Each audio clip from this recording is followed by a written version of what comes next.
Ladies and gentlemen of YouTube, welcome back to another episode of Sir Enzo Reviews. I am Enzo, and this little gem is Helldivers. Helldivers is a twin-stick shooter exclusively on PlayStation 3, PlayStation 4, and the PlayStation Vita. Now, this game is actually pretty damn fun for what I thought it was going to be. I actually watched a lot of videos on this, and I didn't think it was going to be nearly as fun as what it is. There's online multiplayer, and there's also local co-op multiplayer for this game. And like I said, it's a twin-stick shooter. But what makes this game unique and different is the fact that you can cross-play on two different systems. Now, what does that mean?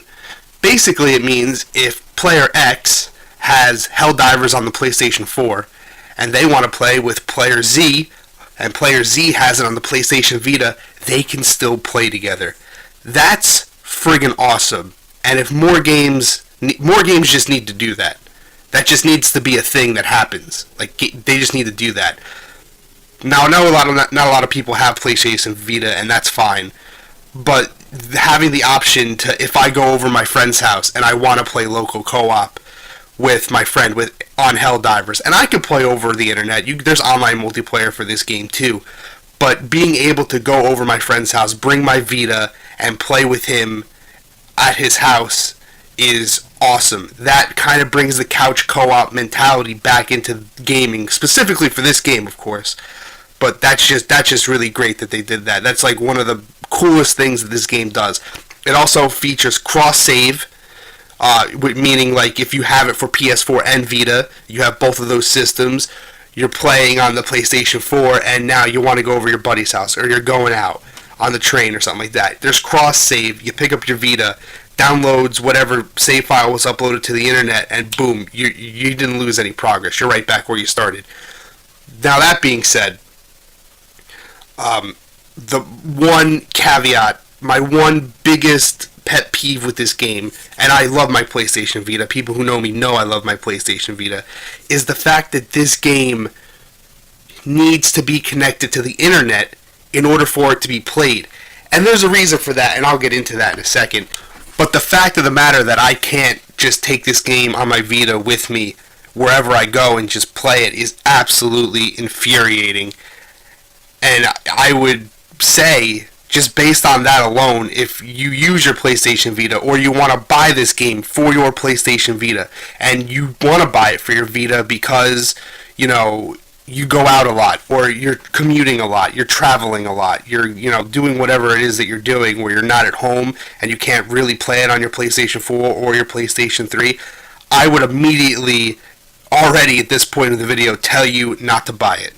If you're buying it for Vita, I would not buy it, unless you're going to be playing your Vita where there's Wi-Fi, or if you have one of the old PlayStation Vitas that has the satellite chip in it so you can get, 3G internet wherever you go, then maybe I don't even know if they still offer that, by the way, while we're on that, but if that's something that you want to do and you have that, then by all means go for it. But I'm going to have to tell you, if you're buying it specifically for the Vita, to maybe stray away from it, or maybe take a second look at some other games that you want to spend the $17, $20, I think it's up to $20 now. It was $17.99 when it first came out, but it's now $20. It was on a spring sale for PlayStation Plus members or something like that. Now, the good news is, if you're buying it for PlayStation 4, you're going to get it for PlayStation Vita and PlayStation 3 absolutely free of charge. This game supports cross-buy, as well as what I mentioned earlier with the cross-play and the cross-save functionality, which really is awesome. A lot of games are doing this now, specifically on PlayStation, specifically indie games. It's been a trend that's been kind of catching on, which is really great. It's going to save you some money. So now that I got all that stupid stuff out of the way, what the hell is this actual game about? Well, basically, the Helldivers are an elite group of military from what's known now as Super Earth, which is a united, all the peoples of Earth united under one nation, I guess, the entire planet. And basically, it's kind of futuristic, as I'm sure you can tell. You go through different solar systems to different planets, and you try to take them for Super Earth. You try to conquer them from cyborgs, these things called the Illuminate, which I don't even really know what they are. They're like machine people, and bugs. bug people.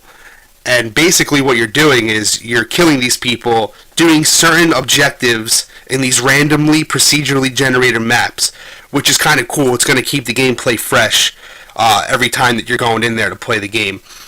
And basically you're just taking these planets for Super Earth. You're taking back the universe, so to speak, for Super Earth. And what you do in the game, the objectives and the star rating that you get per mission on each planet, once the planet is completed, all those star points get added together and kind of get formed into what's called the community influence. The community influence is based on what everybody who's playing the game is doing and how well they're doing in certain areas of the galactic war map. The galactic war map is located in the central hub, which if you're watching the video, you'll see a little bit of the central hub right now, where there's an armory, there's the galactic map in the middle, then the hell pods, which put you on your missions, stuff like that. There's also a thing which is off the screen right now that you can't see in the back, which allows you to access different types of multiplayer and stuff like that. And as you can see right now, this is kind of the map selection mode. You choose your planet, you choose what mission you want to do on each planet, and you get rewards for completing a certain planet on top of the community influence. Now, when the community influence bar fills up, the entire community, everybody who plays Helldivers, takes that section of the galactic map, and that's kind of cool, and that opens up new planets and new missions for everybody playing the game, which is super cool. On top of that, each individual player or players, if you're in a group together or in a party with somebody, when you complete a planet, you unlock different upgrades, different guns, different attachments, different perks, and different stratagems. What the hell is a stratagem? Well, I'm glad you asked. Stratagems are like these really cool in-game kind of Konami code things. You hold L1 or L if you're playing on the Vita, and using the D-pad, you kind of input this like left, left, down, down, right, left, up, left, something, and then you get this call-in. You get to radio something in from your starship. This could be ammo. This could be weapons. This could be a turret. It could be a frickin' mech. And yes, I just did recently unlock the mech, and it's super overpowered. These things are supposed to help you on your mission to conquer these planets, to complete these missions, and it's super sweet. And the gameplay is so intense because of it. You might have 3 different waves of enemies coming at you and surrounding you at one time on a harder planet, and you're running out of ammo, and you have to input this like stratagem code and to get more ammo. And then on top of that, you have to throw it and wait for it to drop down to get the ammo. And there's a timer on it. There's a timer on how long your stratagems respawn. And the stratagems, because they fall from space, which is really cool, can actually kill you. They can actually fall down, land on top of you, and kill you or your partner, which is hilarity. Just straight up hilarity ensues because of that. Obviously, there's also friendly fire is always turned on. You can't turn it off. Makes the game a little bit more realistic. I mean, I'm not really sure how much realistic a space traveling game about killing bugs and cyborgs can be, but it makes it more realistic that if this was something that was going on and you did shoot your friend in the face, he's not just going to stand there and look at you and be like, "Oh, hey, thanks for the bullet in my eyeball." He's going to fucking die. And you can pick him back. He's not going to die right away if you shoot him in the back or something. He's just going to fall down, and he can either mash X until a bar fills up and pushes himself back up, or you can go over there if you're close enough and you can pick your buddy up and help him out and help him get back up and help you in the fight. Now, you're not going to want to do this. It is funny when you accidentally kind of kill your buddy, like say your stratagem falls on top of him and he dies. But if you're in the last part of the map, because you have to extract. Once you complete all the scenarios on a map, you have to extract. You have to go to an extraction point, punch in the code, and then there's a 1.5-minute timer until a dropship comes to pick you and your team up. And the dropship, by the way, while we're on the topic of getting killed, the dropship can land on top of you and kill you, which is equally hilarious. But my point being, you're going to want to keep as many members of your team alive for as long as humanly possible. If they do die, there's a stratagem which allows you to revive all of your down teammates. So basically, you put in the little code, you throw the little bubble thing, and any dead teammates at the time that once the timer goes off, will come back and they will respond with the respawn stratagem. Now, of course, the last question and the question of the day: should you buy this game?